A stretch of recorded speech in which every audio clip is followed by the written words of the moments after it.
कहानी की शुरुआत बेलवुड शहर के बाहर केविन नाम के एक आदमी से होती है, जो एक खंडर में कुछ लोगों से मिलने के लिए गया था, जिन्हें केविन को कुछ सामान बेचना था। उन लोगों का कहना था कि ये एक खास एलियन टेक्नोलॉजी है, और जैसे ही केविन ने उन ट्यूब्स को उठाया तो उनके अंदर कई सारी चिप्स थी जो उस वक्त डीएक्टिवेटेड पड़ी हुई थी। पर उन आदमियों को भी उस चीज के बारे में कुछ ज्यादा पता नहीं था, और इसीलिए केविन ने ज्यादा जानकारी लेने के लिए ग्वेन को वहाँ बुलाने का फैसला किया। जल्द ही ग्वेन और बेन नाम के दो भाई बहन वहाँ पहुँच गए। बेन के पास ओमनीट्रिक्स नाम की एक घड़ी थी जो उसे टाइम तो नहीं दिखाती थी, लेकिन उस घड़ी के अंदर खास शक्तियाँ थी। वो बेन को एक खास तरह के एलियन में बदल सकती थी, जिनके अंदर तरह तरह की शक्तियाँ होती थी। खैर जल्द ही बेन को एहसास हुआ कि उन चिप्स के पास खड़े होते ही ओमनीट्रिक्स में कुछ हलचल हो रही थी। उधर से इस टेक्नोलॉजी को बेचने वाला आदमी काफी चिढ़ रहा था, क्योंकि डील होने में बहुत ज्यादा देर लग रही थी। उसका कहना था कि उसने कभी भी ऐसे अजीब खरीदार नहीं देखे। जिस पर हेलमेट पहने हुए उनकी एक साथी ने उसे बताया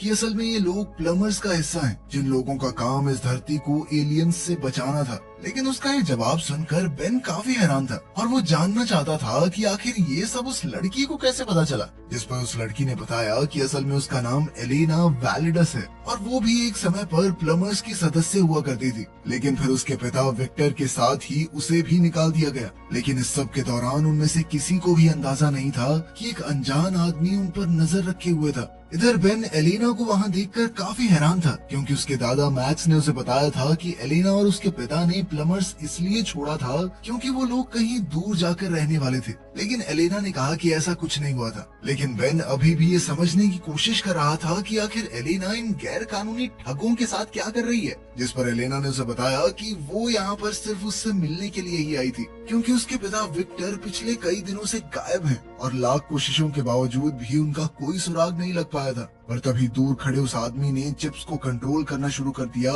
जिसके बाद वो चिप्स उन ट्यूब्स को तोड़ते हुए बाहर निकले, और उन्होंने वहाँ मौजूद सभी लोगों पर हमला शुरू कर दिया।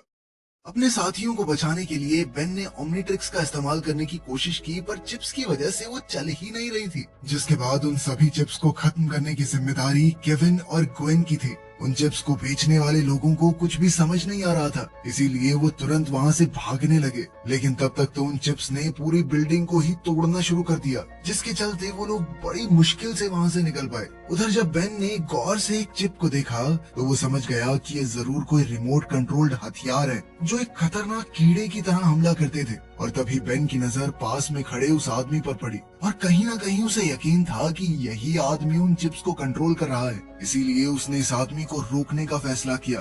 वो ओमनीट्रिक्स की मदद से स्पाइडर मंकी नाम के एक एलियन में बदलना चाहता था, लेकिन न जाने क्यों ओमनीट्रिक्स काम ही नहीं कर रही थी, और किसी गड़बड़ी की वजह से वो बिग चिल नाम के एक एलियन में बदल गया। लेकिन इस एलियन की ठंडी हवाओं की मदद से उसने सभी चिप्स को एक जगह पर जमा दिया, जो अगले ही सेकंड हजारों टुकड़ों में टूट गई। इसके बाद बेन ने उस आदमी की तरफ भागने का फैसला किया, पर जैसे ही उसने उस आदमी पर हमला किया तो उस आदमी ने किसी तरह से बचते हुए ग्वेन के ऊपर कई सारे कीड़े फेंक दिए, जिसके चलते बेन को उसे बचाने के लिए नीचे आना पड़ा। और इसी मौके का फायदा उठाकर वो आदमी वहाँ से निकल गया। लेकिन उस आदमी के साथ साथ एलेना भी वहाँ से गायब थी, और अब केविन और ग्वेन का मानना था कि ये सब कुछ एलेना का ही किया धरा है। लेकिन बेन को अभी भी लगता था कि वो इस सब में शामिल नहीं है, और अब उसने सोच लिया कि वो सच्चाई जानकर रहेगा कि आखिर एलेना और उसके पिता विक्टर को क्यों निकाला गया था प्लम्बर से। और इसके लिए वो सीधा अपने दादा मैक्स के पास गए। लेकिन उस वक्त मैक्स कम्युनिकेशन सेंटर में नहीं था, और इसीलिए उन तीनों ने मैक्स का इंतजार करते हुए कुछ चिप्स को टेस्ट करने का फैसला किया,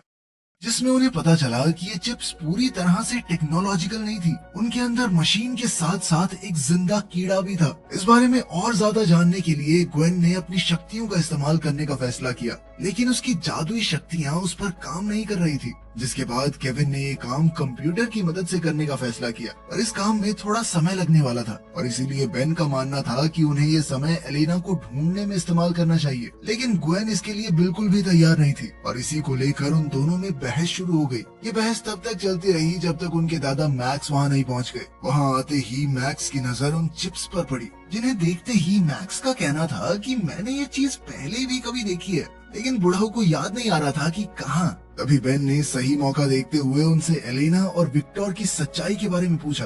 लेकिन इससे पहले कि मैक्स कोई जवाब देता, एक वार्निंग अलार्म सुनाई देने लगा, जिसका मतलब था कि किसी अनजान आदमी ने सेंटर में घुसने की कोशिश की है। और ये अलार्म सुनते ही वो लोग तुरंत ही सिग्नल को फॉलो करते हुए मैक्स के कमरे में पहुंच गए, जहां एलेना पहले से ही उनका इंतजार कर रही थी। एलेना को वहां देखते ही मैक्स ने उसे बाहर निकल जाने को कहा, और तभी बेन ने एलेना का साथ देते हुए मैक्स को विक्टर की गुमशुदगी के बारे में बताया, जिसे बेन के मुताबिक उसी अनजान आदमी ने अगवा किया होगा जिसने उनके ऊपर हमला किया था। लेकिन अभी भी बाकी सब लोग एलेना के खिलाफ ही थे, और इसीलिए केविन उसे कमरे से बाहर ले गया ताकि मैक्स अकेले में बेन और ग्वेन से बात कर सके। जिसके बाद मैक्स ने उन्हें कंप्यूटर में विक्टर की फाइल दिखाते हुए बताया कि असल में विक्टर को प्लम्बर्स से इसलिए निकाला गया था क्योंकि वो एलियन चिप्स को चुराते हुए रंगे हाथों पकड़ा गया था। पर ये फाइल देखने के बावजूद भी बेन के मुताबिक एलेना का इस सब से कोई लेना देना नहीं है, और वो उस आदमी तक पहुंचने का इकलौता रास्ता थी। पर मैक्स को एलेना की बातों पर 1% भी भरोसा नहीं था, और इसीलिए बेन ने अपने हिसाब से आगे बढ़ने का फैसला किया।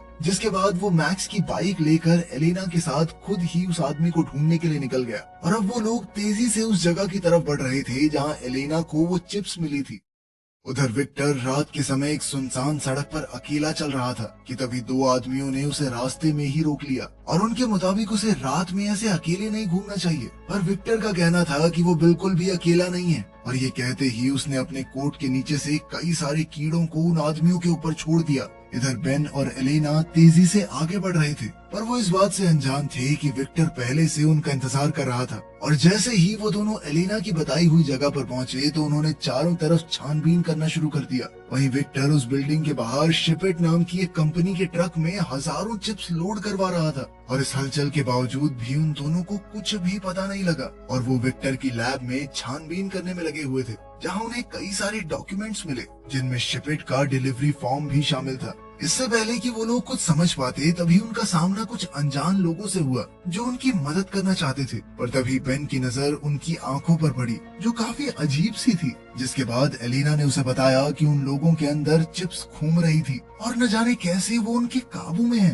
तभी उनमें से एक आदमी ने कहा कि वो उन्हें अपनी रानी से मिलवाना चाहता है, जिसके बाद वो लोग धीरे धीरे आगे बढ़ने लगे। बेन तुरंत ही ओमनीट्रिक्स का इस्तेमाल करना चाहता था, लेकिन चिप्स के पास होने की वजह से वो दोबारा से नहीं चल रही थी, जिसके चलते उन्हें मजबूरन वहां से भागना पड़ा। पर फायर एग्जिट से बाहर निकलते हुए उन्हें एहसास हुआ कि वो लोग चारों तरफ से घिर चुके थे, और इसीलिए बेन ने अपनी ओमनीट्रिक्स को ओवर पावर करके उन लोगों पर एक हमला किया जिसने उन सभी को पीछे धकेल दिया। और इस मौके का फायदा उठाकर वो लोग अपनी बाइकों पर बैठकर भाग निकले, लेकिन वहां से निकलते ही एलेना की बाइक फिसल गई, जिसके बाद बेन को उसे अपनी बाइक पर बैठाने के लिए वापस आना पड़ा। वहां से निकलते ही बेन ने एलेना को बताया कि अब उन्हें जल्द से जल्द शिपिट के ऑफिस जाना पड़ेगा, क्योंकि इस पहेली का अगला सुराग वहीं से मिल सकता है।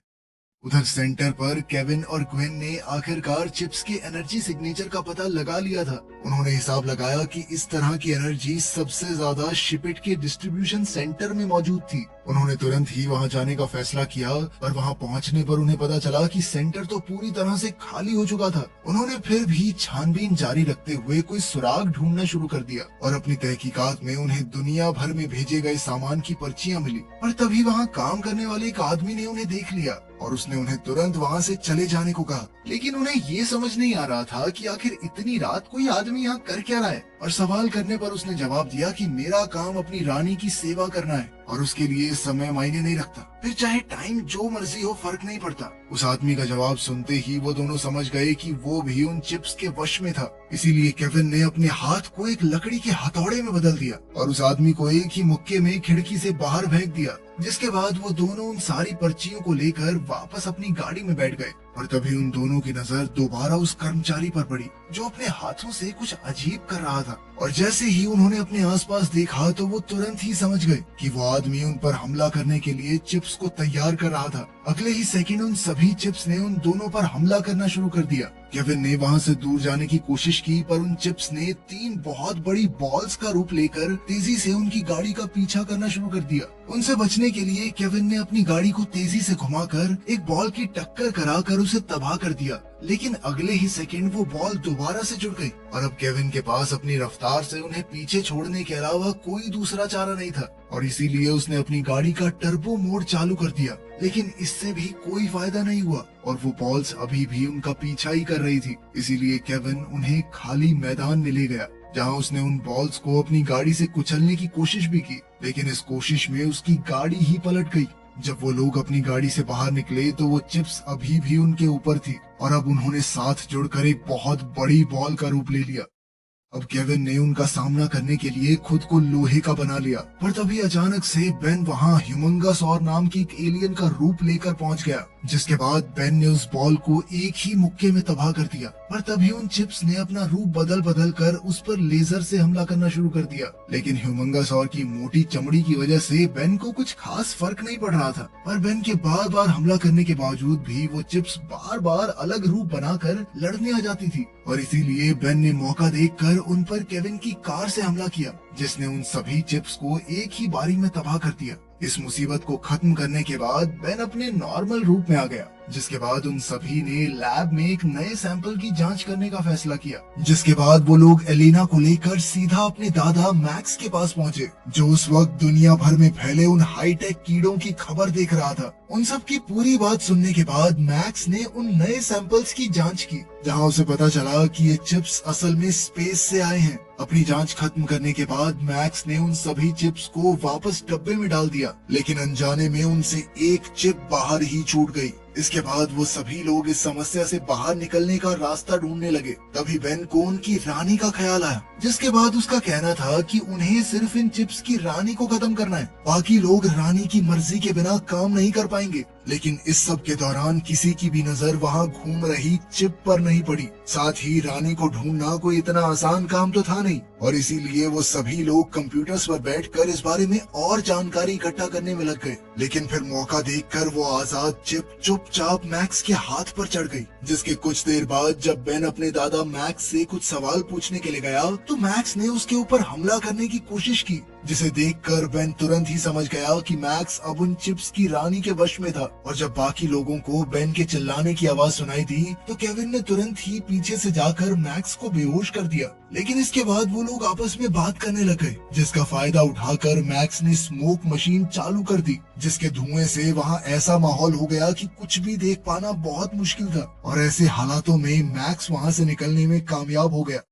अब मैक्स के जाने के बाद उनमें से किसी को भी समझ नहीं आ रहा था कि आखिर वो आगे कैसे बढ़ सकते हैं। लेकिन बेन ने खुद को शांत रखते हुए उन सभी को मिशन पर ध्यान देने को कहा, जिसके बाद वो सभी लोग कंप्यूटर की मदद से रानी का पता ढूंढने में लग गए। और उन चिप्स से निकलने वाली एनर्जी की जांच करते हुए उन्हें पता चला कि बहुत सारे चिप्स एक जगह पर मौजूद थे और उन सब ने हिसाब लगाया कि शायद यहीं पर रानी मिलेगी। ग्वेन ने उन सबको बताया कि उसी जगह पर शिपिट कंपनी का डिस्ट्रीब्यूशन सेंटर भी है और ये बात सुनते ही अब बेन को यकीन हो गया था कि रानी वहीं पर छुप कर बैठी है। लेकिन उस जगह तक पहुंचने के लिए उन्हें गाड़ी की जरूरत थी और केविन की गाड़ी तो पहले ही तबाह हो चुकी थी। इसीलिए केविन ने बेन का बर्थडे गिफ्ट उसे कुछ दिन पहले ही देने का फैसला किया, जिसके बाद उसने बेन को एक खास गाड़ी तोहफे में दी, जिसे वो पिछले कई महीनों से बना रहा था। वो सभी लोग उस गाड़ी में बैठकर सीधा अपनी मंजिल के लिए निकल गए और शिपिट के सेंटर पर पहुंचने के बाद उनकी नजर वहां काम कर रहे सैकड़ों आदमियों पर पड़ी, जो सभी उस वक्त रानी के वश में थे। अपने शक को यकीन में बदलने के बाद जब वो लोग आगे बढ़े तो उनकी नजर मैक्स पर पड़ी, जो बाकी लोगों के साथ मिलकर काम कर रहा था। लेकिन वो लोग चाहकर भी उस वक्त अपने दादा को बचा नहीं सकते थे और इसीलिए उन्होंने आगे बढ़ने का फैसला किया। कुछ देर तक आगे बढ़ने के बाद वो लोग एक बहुत बड़े कमरे में पहुंच गए, जो काफी सारे लोगों से भरा हुआ था और उन्हीं सब लोगों के बीच विक्टर भी मौजूद था। उसे देखते ही केविन समझ गया कि उस दिन खंडर में विक्टर ने ही उनके ऊपर हमला किया था और अब उन सभी को एलिना के ऊपर भी शक होने लगा था कि कहीं वो अपने पिता से तो नहीं मिली हुई थी। लेकिन एलिना ने कहा कि मुझे इस बारे में कुछ नहीं पता और तुम्हारे दादा भी तो रानी के लिए काम कर रहे हैं, क्या वो भी मेरे बाप के साथ ही मिला हुआ है? और उसकी इस बात में कहीं ना कहीं सच्चाई भी थी, क्योंकि विक्टर बिल्कुल मैक्स की तरह ही बर्ताव कर रहा था। लेकिन केविन को अभी भी एलिना पर पूरा विश्वास नहीं था। खैर बेन ने बीच में आकर सबको शांत किया और फिर उसके बाद वो विक्टर को देखने के लिए गया, जहाँ उसे एहसास हुआ कि असल में विक्टर अंडे दे रहा था, जिसका मतलब था कि रानी उसी के अंदर मौजूद है। ये जानकारी मिलते ही केविन कहने लगा कि उन्हें विक्टर को भी उड़ा देना चाहिए, लेकिन एलेना ने ये सुनते ही तुरंत अपने पिता की जिंदगी की भीख मांगना शुरू कर दिया, जिससे बेन को एलेना से किया हुआ अपना वादा याद आया कि वो उसके पिता को सही सलामत उस तक पहुंचाएगा। अब उसने ओमनीट्रिक्स की मदद से एलियन एक्स बनकर इस लड़ाई को लड़ने का फैसला किया, पर तभी ग्वेन ने उसे ऐसा करने से रोकने की कोशिश की और उसके मुताबिक इस चीज में बहुत ज्यादा खतरा था, क्योंकि अगर रानी ने किसी तरह से बेन को अपने वश में कर लिया तो इस धरती को बचाना असंभव हो जाएगा। वो लोग इस बारे में बातचीत कर ही रहे थे कि तभी अचानक एक आदमी ने एलेना को पकड़ लिया, जिसके चलते वहाँ मौजूद सभी लोगों को उनकी मौजूदगी के बारे में पता चल गया। अपनी तरफ बढ़ते हुए खतरे को देखकर बेन ने आखिरकार ओमनीट्रिक्स का इस्तेमाल करने का फैसला किया, लेकिन उन चिप्स की वजह से ओमनीट्रिक्स अभी भी सही से नहीं चल रही थी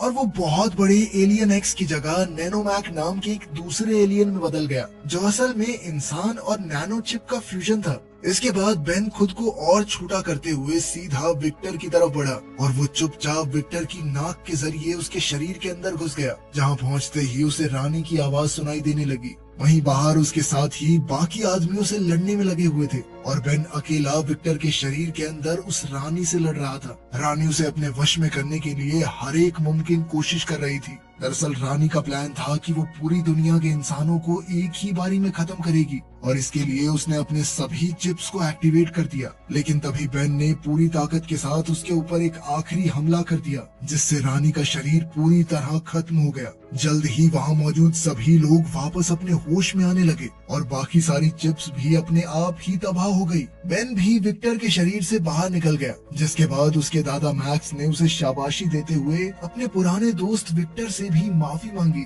क्योंकि उसने जरूरत के वक्त विक्टर पर भरोसा नहीं किया था। इसके बाद मैक्स ने बेन को प्लम्बर्स का नया चीफ बनाने की बात कही, लेकिन बेन ने तुरंत इनकार कर दिया, क्योंकि बेन का कहना था कि दद्दू आप अभी इतने बूढ़े नहीं हुए हो, अभी रिटायर होने की उम्र थोड़ी है आपकी, अगले कुछ सालों तक ऐसे ही मदद करो हमारी, ठीक है। आखिर में एलेना और विक्टर भी उनकी टीम में उनके साथ जुड़ने के लिए तैयार हो गए। वीडियो पसंद आई तो लाइक कर देना, चैनल को सब्सक्राइब कर लेना। मिलते हैं अगली वीडियो में।